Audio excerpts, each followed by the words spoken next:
আসসালামু আলাইকুম। বাংলা পার্বণ ইউটিউব চ্যানেলে সবাইকে স্বাগতম।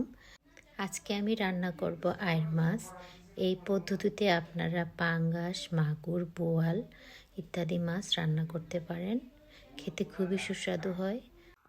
রান্নার জন্য আমি আইড় মাছ নিয়েছি। মাছগুলো ভালো করে লবণ দিয়ে ধুয়ে নিয়েছি। আর লাগবে টমেটো। আমি টমেটো কুচি করে নিয়েছি। দিয়ে দেব লবণ, হলুদের গুঁড়া,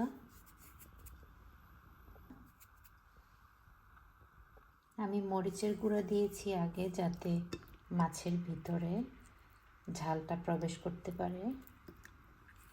ভালো করে মেখে নিব। কড়াই গরম হয়ে গেছে, আমি দিয়ে দিব রান্নার রেগুলার তেল,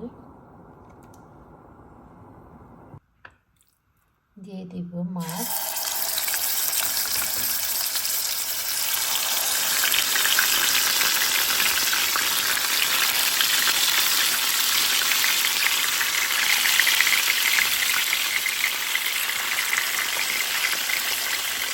মাছ ভাজা হয়ে গেছে, আমি একটু নিব। মাছে অনেক তেল উঠেছিল, আমি এই তেলটাই ব্যবহার করব, ফেলে দিব না।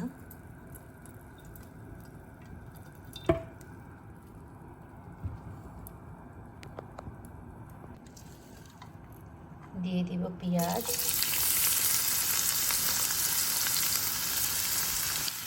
পেঁয়াজটা ভালো করে বাদামি করে ভেজে নিব। পেঁয়াজ বাদামি হয়ে গেছে, আমি দিয়ে দিব আদা রসুন বাটা। একটু আদা রসুন বাটা বেশি দিতে হবে।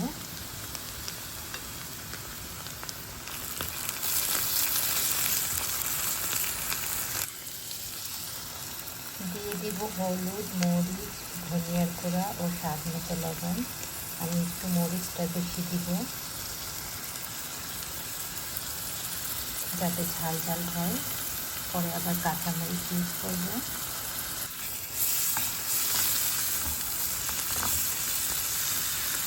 মশলাটা কষানোর জন্য দিয়ে দিব পানি।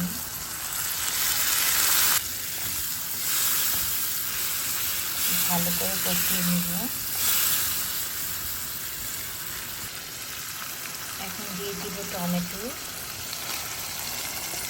আমি একটা বড় সাইজের টমেটো নিয়েছি।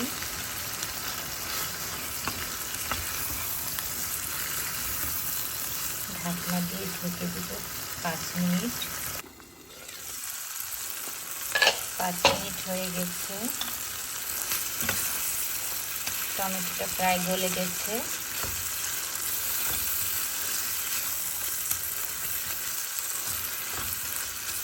তেল উপরে উঠে গেলে তারপর পানি দিয়ে দিব। টমেটো ও মশলা কষানো হয়ে গেছে, তেলও উপরে উঠে গেছে। আমি এখন ঝোলের জন্য দিয়ে দিব পানি।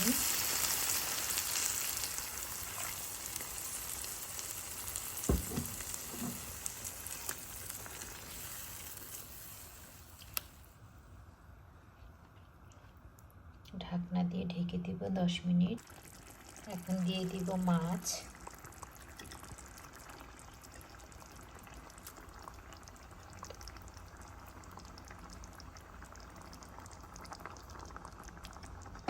দিয়ে দিব কাঁচামরিচ।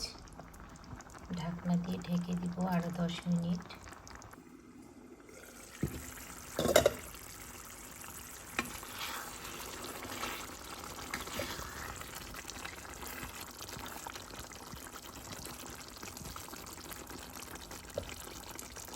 আমি মাছগুলো উল্টে দিব।